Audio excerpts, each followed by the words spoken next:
Bonjour à tous et bienvenue dans cette nouvelle vidéo de la chaîne Apps and Productivité by Action Agile.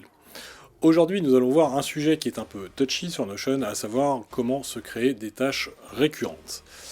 C'est touchy parce que Notion ne propose pas nativement la fonctionnalité de récurrence, c'est-à-dire que vous n'avez pas la possibilité de lui dire quand une tâche est récurrente et qu'elle est terminée, eh bien je veux en créer une autre à un intervalle donné. C'est une fonctionnalité qui n'existe pas. Alors, je me suis renseigné depuis un certain temps sur comment faisaient les autres personnes, et on a différents cas d'usage. On a notamment Auguste Bradley, lui, ce qu'il préconise dans ses vidéos, c'est de, sur les tâches récurrentes, ne pas les marquer comme étant terminées, mais simplement modifier la date d'échéance. C'est-à-dire que si vous avez une tâche quotidienne, au moment où vous la faites, plutôt que de la cocher comme étant terminée, vous passez la date d'échéance à demain, comme ça, eh bien, la tâche se reproduira tous les jours. Vous avez d'autres personnes qui utilisent des logiciels d'automatisation comme Automate.io ou Zapier pour chacune de leurs tâches récurrentes de façon à recréer les tâches qui sont terminées.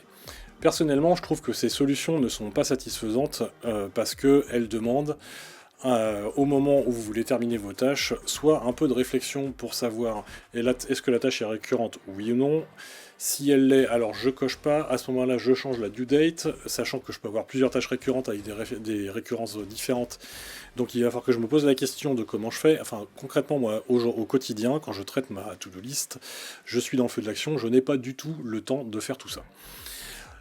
Après, créer une automatisation par tâche récurrente, c'est bien évidemment, de mon point de vue, trop compliqué. Je ne vais pas m'amuser à aller créer autant de récurrences dans Automate.io en faisant 10, 20, 15 workflows. Enfin, ça n'a, à mon avis, pas de sens. Alors, en revanche, j'ai trouvé, un peu par hasard, une solution via Integromat, et c'est une solution qui fonctionne très bien, que j'utilise maintenant depuis un mois, et je dois dire que ça fonctionne parfaitement. Alors pourquoi ça fonctionne sur Integromat.io et pas sur les autres logiciels d'automatisation? Eh bien c'est tout simplement parce que Integromat propose des fonctions un peu intelligentes entre différentes étapes du workflow, et c'est grâce à ces fonctions que l'on va pouvoir créer l'automatisation qui nous intéresse.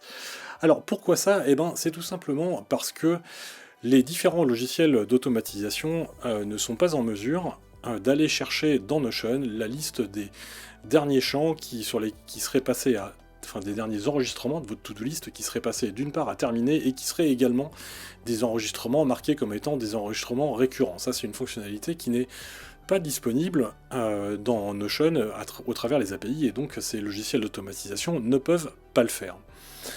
En revanche, Integromat, il va avoir la possibilité de faire autre chose grâce à l'intelligence qu'il propose entre les différentes étapes. C'est-à-dire que je vais pouvoir faire une première étape sur laquelle je vais lui demander d'aller chercher toutes les modifications qui sont apparues dans ma to-do list sur les 15 dernières minutes. Dans ces modifications, on va tout retrouver, c'est-à-dire que si je modifie un statut, je vais le retrouver, si je change le nom d'une tâche, ça va être dans la liste. Bref, toutes les modifications y seront. Donc pour l'instant, ce n'est pas satisfaisant. Et ce que je veux, c'est pouvoir changer cet état de fait. Et j'ai la possibilité, dans Integromat, de filtrer la liste de tout ce qu'il va trouver dans la base de données To-Do. Et c'est ça qui va tout changer. Parce que du coup, ce que je vais faire, c'est que dans la première étape, je vais lui demander d'aller chercher donc toutes les modifications apparues dans les 15 dernières minutes. Et ensuite, je vais lui demander de filtrer ses résultats, en lui disant, parmi tout ce que tu as trouvé comme modification, tu ne prends que les enregistrements qui ont un champ done à cocher, et qui sont des enregistrements sur lesquels il y a une récurrence de renseigner. Du coup, ça me permet d'avoir une automatisation qui, toutes les 15 minutes, va aller me chercher si des tâches récurrentes ont été marquées comme terminées. Et ça, c'est ce que je veux faire, et c'est grâce à cette possibilité de filtrer dans Integromat. Bien sûr, derrière, j'ai une autre tâche qui va aller me créer la tâche suivante dans Notion, c'est-à-dire que si j'ai une tâche quotidienne que je viens de la marquer à Done, eh bien Integromat va automatiquement me créer une autre tâche qui sera la même, mais avec une date d'échéance qui est à demain dans le cadre d'une tâche quotidienne. Et vous allez pouvoir en plus faire un certain nombre de choses malignes, à savoir que sur la nouvelle tâche qui va être créée, vous pouvez lui redemander de prendre tous les toutes les propriétés que vous aviez sur la tâche précédente. Parce qu'évidemment, ça ne m'intéresserait pas qu'il me recrée uniquement une tâche pour laquelle je n'aurai que le nom qui change. Ça, c'est, enfin, que le nom qui serait reporté, ça ne m'intéresse pas. Là, ce que je vais lui demander de faire, c'est de me recréer une tâche qui va avoir le même nom, la même priorité, le même pilier, si je suis en mission ou pas, qui va bien sûr reprendre les options de récurrence, sans quoi ça ne fonctionnera pas. Et il va me recréer une tâche à l'identique de la tâche précédente. Il y a juste une chose que je n'ai pas réussi à faire, c'est lui mettre la même icône que la tâche précédente, mais je suis quasiment sûr que c'est possible, c'est simplement que je n'ai pas trouvé la solution. Quoi qu'il en soit, mon retour d'expérience après un mois d'utilisation, c'est que ce système, pour le coup, est réellement efficace. J'ai mis un petit peu de temps à créer le workflow, parce qu'un Integromat, c'est très complet, mais du coup, c'est aussi un peu compliqué à mettre en place. Cela étant, une fois que vous avez passé un peu de temps à paramétrer votre workflow, vous allez voir, ça tourne tout seul et vous n'avez rien à faire. La seule chose dont vous avez besoin pour créer une nouvelle tâche récurrente, c'est de créer une nouvelle tâche et de lui préciser sa récurrence. Et c'est tout. Ensuite, ça fonctionne tout seul. J'ai eu un seul incident sur mon workflow Integromat dans le mois, qui en plus était lié à un champ qui était mal rempli, si je me rappelle bien. Et il m'a averti par mail qu'il y avait eu un problème, et ça ne l'a pas empêché de continuer à tourner sur toutes les autres tâches récurrentes, donc c'est quelque chose qui est vraiment, d'une part, fiable, et d'autre part, vous avez simplement un ticket d'entrée qui va être la construction de votre automatisation dans Integromat, et après, comme je vous le disais, ça tourne tout seul. J'en profite pour vous dire que tous les templates dont je discute dans les vidéos sont mis à disposition gratuitement sur mon site web à l'adresse qui s'affiche à l'écran. De la même manière, si vous avez besoin d'aide pour la construction de votre workspace aussi, soit pour le faire à votre place, soit pour vous montrer comment le faire, soit sur des points un peu critiques que vous avez du mal à résoudre, eh bien je vous propose de l'accompagnement à l'heure que je facture 100 € hors taxe, donc 120 € TTC, via la page de réservation que je vous montre à l'écran.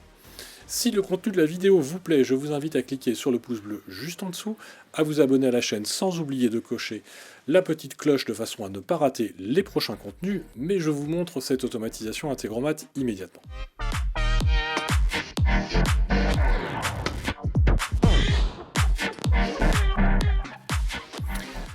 Alors nous voici dans la page d'accueil de ma to-do list que j'ai présentée dans une vidéo précédente et que je vous invite à aller regarder, sur laquelle j'ai fait quelques modifications pour pouvoir répondre aux besoins de ce que je veux faire aujourd'hui, à savoir des tâches récurrentes. Donc là, c'est la liste de toutes mes tâches récurrentes, et ce qu'on va faire aujourd'hui, c'est qu'on va vouloir se créer une nouvelle tâche récurrente, qu'on va appeler sans originalité nouvelle tâche récurrente, et ce que je vais vouloir, je vais pas remplir les différents champs, je vais juste mettre une due date. Et ce que je vais vouloir, c'est que cette tâche se répète régulièrement. Alors du coup, pour ça, j'ai besoin de définir les paramètres de la récurrence. Donc les paramètres de la récurrence, c'est tout d'abord une fréquence, donc, qui peut être sur des années, des trimestres, des mois, des semaines, des jours. Donc là, je vais le mettre sur les jours, et je vais lui demander de me la répéter tous les jours. Donc vous voyez, il s'est passé deux choses. La première chose, c'est que ici, j'ai une formule qui me calcule si la tâche est récurrente ou pas, et c'est tout simplement une formule qui va voir s'il y a quelque chose dans la fréquence, et si c'est le cas, alors il considère que la tâche est récurrente. Et ensuite j'ai une autre formule qui est ici, qui elle vise à calculer la prochaine due date. Donc en fait c'est tout simple, ce que je fais c'est que si jamais j'ai une fréquence de renseigner, toujours pareil, je vais ajouter à la due date en cours l'intervalle dont on a discuté, donc qui dit days, weeks, months, year, quarter, et je vais y ajouter la valeur de la fréquence. Donc en fait, ce que j'ai fait, c'est que tout simplement, les valeurs qui sont ici, ça correspond aux valeurs qui sont attendues par la fonction dateAdd, qu'on utilise ici, mais je vous invite à aller regarder ma vidéo sur les formules pour savoir un peu plus comment tout ceci fonctionne. Et donc en fait, ce que ça va faire, c'est que ça va tout simplement ajouter un jour à la date, à la due date qu'on a mis tout à l'heure ici, là, qui est à aujourd'hui, ça va la mettre à demain. Et maintenant, pour que ça puisse fonctionner, ce que je vais vouloir faire, c'est faire en sorte que quand une tâche récurrente est passée à done, eh bien qu'une nouvelle tâche soit créée à la prochaine due date, donc en l'occurrence à demain.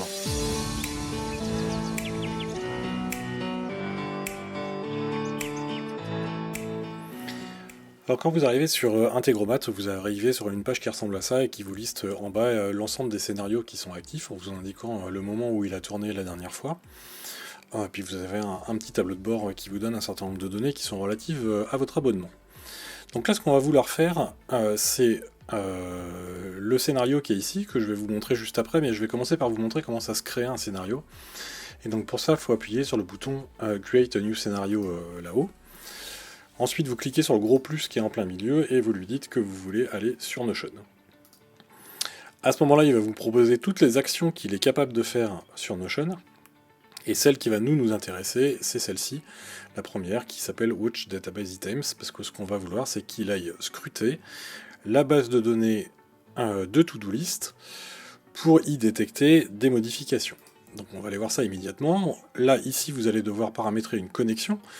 Donc ça, c'est votre connexion à Notion pour que Integromat puisse se connecter dessus. Et vous allez devoir faire une deuxième chose, qui est que dans Notion, quand vous êtes ici sur votre base de données principale de To-Do, vous devez cliquer sur le bouton Share qui est là en haut à droite, et vous devez ici rajouter Integromat dans la liste des autorisations, et il faut que ce soit en Can Edit, parce que nous ce qu'on veut, c'est que non seulement ils viennent scruter la base de données, mais qu'il ait la capacité à créer une nouvelle tâche dans cette base quand il a détecté qu'une tâche récurrente était terminée. Donc, ce que vous allez faire ensuite, c'est lui dire comment il va aller scruter les éléments de la base de données. Donc, il a la possibilité de le faire sur deux éléments, c'est sur la date de création et sur la date d'update. Donc, sur la date de création, pour nous, c'est pas bon, parce que ce qu'on veut, c'est aller récupérer la liste des champs qui ont été modifiés dans To-Do List au moment où je les ai cochés à Done. Et donc, ce qui va changer, c'est la date d'update, donc de mise à jour, et non pas la date de création de la ligne. Donc ici, vous le mettez en By Updated Time. Ensuite, vous allez aller chercher la base de données qui correspond. Donc nous, elle s'appelle To-Do. Donc là, je vais lui demander d'aller chercher la base de données To-Do dans mon Notion. Là, il l'a trouvé, il vient d'indiquer l'ID de la base de données en question. Et en dessous, il vous demande le nombre d'enregistrements qu'il va récupérer. Ce qu'il faut bien comprendre, c'est que ce workflow, il va s'exécuter à intervalles réguliers que vous pouvez définir. Après, il y a des limitations en fonction de votre abonnement. Moi, j'ai décidé de faire tourner ce workflow tous les quarts d'heure, parce que de toute façon, j'ai pas de tâches récurrentes qui sont à moins de la journée. Donc concrètement, quand j'ai fini une tâche journalière, j'ai simplement besoin qu'elle soit recréée pour le lendemain, mais si elle n'est pas faite dans les 2 minutes, c'est pas très grave. Si elle est faite 15 minutes plus tard, ça me convient très bien. Mais dans la liste des enregistrements qu'il peut récupérer sur une période de 15 minutes, il peut y en avoir un paquet, parce que pour le coup, je peux être amené à modifier beaucoup d'enregistrements sur une échéance de 15 minutes, par exemple quand je suis en train de faire ma weekly review et que je suis en train de modifier tout le statut de mes tâches, ça peut représenter un certain volume, donc plutôt qu'en avoir deux ici, je vais lui dire d'en prendre 100, c'est-à-dire qu'il va récupérer maximum 100 enregistrements modifiés sur du coup le quart d'heure qu'on aura paramétré, ce qui, bon, logiquement, 100 enregistrements en 15 minutes, ça vous donne déjà une bonne productivité. Alors ce qu'on va faire, c'est qu'on va aller voir le scénario que j'ai réellement construit, qui est sur la base de ce qu'on vient de voir. Donc là, c'est exactement ce que je viens de vous montrer, avec la limite à 100 dont j'étais en train de vous parler. Et ici, en cliquant sur le petit chrono, vous voyez à quel moment ça s'exécute. Donc vous avez plusieurs possibilités. Moi, ce qui va m'intéresser, c'est de le faire à intervalles réguliers, toutes les 15 minutes, comme je viens de vous le dire. Donc une fois que je vais avoir fait ça, eh bien, donc l'exécution en question se fera toutes les 15 minutes, et ensuite je vais lui demander, on verra cette partie-là juste après, d'aller du coup créer un nouvel enregistrement dans Notion sur la base de ce qu'il a récupéré. Donc c'est-à-dire que là, ce que je vais vouloir, c'est que pour tous les enregistrements qu'il aura trouvés, et qui seront des enregistrements qui auront été passés en Done dans les 15 dernières minutes, et qui sont également des enregistrements récurrents, donc qui ont la case à cocher récurrente parmi ce que je viens de vous montrer, et bien à ce moment-là, je veux en fait qu'il duplique l'enregistrement dans Notion, ce qui revient à dire qu'il doit en créer un nouveau. Donc ça, c'est une action de type Create a Database Item, comme c'est marqué ici. Donc pareil, vous allez devoir sélectionner votre connexion, vous allez devoir sélectionner votre base de données, donc c'est ce qui est fait ici. Et ensuite, en dessous, vous avez la possibilité de remplir les différents champs que vous avez dans vos tâches. Donc moi, pour le coup, là, ce que je lui demande, c'est vous voyez ici, quand je clique dans le champ, là il va m'afficher toutes les données qu'il a récupérées de la tâche précédente, qui sont donc les enregistrements qui m'intéressent. Et donc moi ce que je veux faire, c'est qu'il aille chercher dans ces champs la partie qui est ici, qui est le nom de la valeur, et qui m'en prenne le texte. Comme ça, je lui demande de mettre dans le futur enregistrement le même nom que la tâche précédente. Ensuite, je lui demande de faire la même chose sur le status, parce que je veux que le statut de la prochaine tâche soit le même que celui de la tâche précédente, c'est-à-dire une tâche qui est active. Je veux qu'il fasse la même chose sur les missions. Moi j'ai un champ sur ma to-do list qui me dit si ma tâche correspond à une mission que je suis en train de réaliser. Donc si c'est le cas, je veux qu'il le reproduise sur la future tâche, parce que ça sera toujours le cas. J'ai des piliers que j'ai présentés dans la vidéo précédente. Donc là, de la même manière, je veux qu'ils reprennent le pilier. Je veux qu'ils reprennent la priorité également ici, qui était précisée sur ma tâche précédente. Et c'est tout ce que je veux. Alors, il y a une petite subtilité, c'est que comme je vous le disais tout à l'heure, là, ici, on a une première action qui va aller scruter toutes les modifications de la base de données, et donc une deuxième qui va aller recréer toutes les modifications qui auront été récupérées. Sauf que, là où on en est dans mon explication, je récupère toutes les tâches modifiées. Or, moi, j'ai besoin de ne récupérer que les tâches qui sont des tâches récurrentes, et qui sont les tâches sur lesquelles j'ai passé la case à cocher Done, à checker. Donc ce que vous pouvez faire dans Integromat, c'est que dans le lien qui est entre nos deux tâches, vous pouvez rajouter ici un filtre, ce qui fait que Integromat, il va filtrer la liste des résultats qui a été obtenue ici, et c'est ça qui donne toute sa valeur à Integromat, parce que ça vous pouvez pas le faire, ou en tout cas je l'ai pas trouvé dans les autres solutions type Zapier, Automate.io et autres. Et c'est ce qui rendait avec ces autres solutions impossible le fait de faire des tâches récurrentes, alors que là, ce petit filtre, c'est ça qui va rendre possible le fait de faire des tâches récurrentes. Donc là, vous voyez, ce que je lui demande, c'est que dans la liste de tous les enregistrements qu'il aura trouvé là, ce que je vais vouloir, c'est qu'il aille chercher dans le champ fréquence et qu'il prenne tous ceux qui sont égales à vrai. Donc c'est-à-dire que je veux en fait toutes les tâches récurrentes, c'est partout où ce sera rempli. Et ce que je veux également, c'est qu'ils prennent toutes les tâches où le champ Done est à vrai, donc c'est-à-dire partout où la case à cocher Done, elle sera cochée. Donc de cette manière-là, je suis sûr d'avoir toutes les tâches qui viennent d'être terminées d'une part, et toutes les tâches qui sont des tâches récurrentes d'autre part. Donc pour vous montrer que ça marche, on va faire un petit test, parce qu'une fois que vous avez créé votre workflow dans Integromat, ici vous avez un bouton Run Once qui permet en fait d'exécuter votre workflow sur la base des données que vous avez dans Notion. Donc ce qu'on va faire d'abord, c'est qu'on va retourner dans notre Notion ici, et là j'ai la liste de toutes mes tâches récurrentes, et du coup ici j'ai la nouvelle tâche récurrente qu'on a créée juste avant. Donc là, ce que je vais faire, c'est que cette tâche récurrente, je vais la checker. Donc là, maintenant, elle est terminée. Je vais retourner dans Integromat et je vais lui demander d'exécuter le workflow et on va voir ce qu'il se passe. Donc là, vous voyez, il est en train d'exécuter la première étape, qui est donc la récupération de toutes les modifications sur les 15 dernières minutes. Et là, ce qu'on voit, c'est qu'il a trouvé un enregistrement. Le filtre affiche un petit 1 aussi, donc ça veut dire que le filtre a laissé passer également un enregistrement.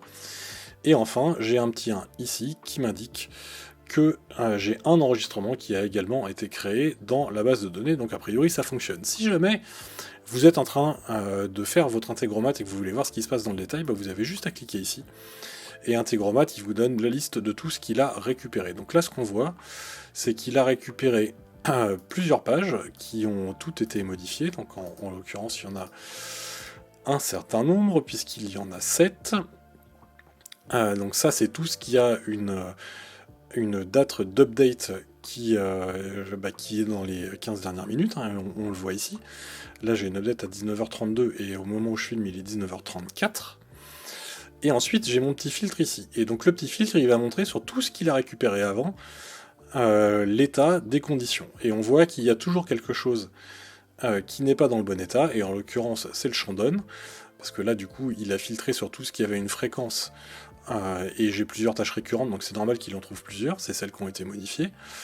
Mais par contre, vous voyez ici, la seule qui a la coche verte, c'est la seule qui correspond aux deux conditions, c'est-à-dire c'est la seule qui non seulement a une fréquence, mais c'est la seule qui a également été passée à Done. Et donc là, si on clique ici, on va voir ce qu'il a été faire dans Notion, et donc là, on voit qu'il a recréé, c'est ce qu'on a ici en Output Bundle 1, on voit qu'il a recréé une nouvelle tâche, et on va aller voir tout de suite dans Notion ce que ça donne. Et bien vous voyez, j'ai ma tâche ici qui est celle qui a été cochée à Done juste avant, et j'ai une deuxième ligne juste en dessous qui est celle qui vient de créer. Et donc il m'a bien créé une nouvelle tâche, et vous voyez que la due date elle est positionnée à demain telle que c'était attendu, et que ma tâche précédente est bien checkée. Alors là, on ne l'a pas forcément regardé, mais je vous l'ai expliqué tout à l'heure, je lui demande également de recopier les informations de status, de priorité, de mission, le pilier, et ça fonctionne vraiment, parce que c'est quelque chose que j'utilise tous les jours. Cette vidéo est maintenant terminée, j'espère qu'elle vous aura plu, et que du coup, vous verrez qu'il est possible de créer un système de tâches récurrentes dans Notion grâce à Integromat. Comme je vous le disais, c'est un système que j'utilise depuis maintenant un mois, que je trouve particulièrement fiable, parce que je ne suis jamais intervenu dessus depuis que je l'ai créé, sauf pour l'incident dont je vous ai parlé, donc c'est quelque chose qui tourne vraiment bien, et puis surtout ce qui est bien, c'est qu'on n'a pas besoin de sortir de Notion pour pouvoir avoir nos tâches récurrentes qui tournent, on peut en créer autant qu'on veut, et tout ça va vite à utiliser. Si le contenu de cette vidéo vous plaît, je vous invite à cliquer sur le pouce bleu juste en dessous, sans oublier de vous abonner à la chaîne et de cocher la cloche afin de ne pas rater les prochains contenus. Je vous dis à lundi prochain.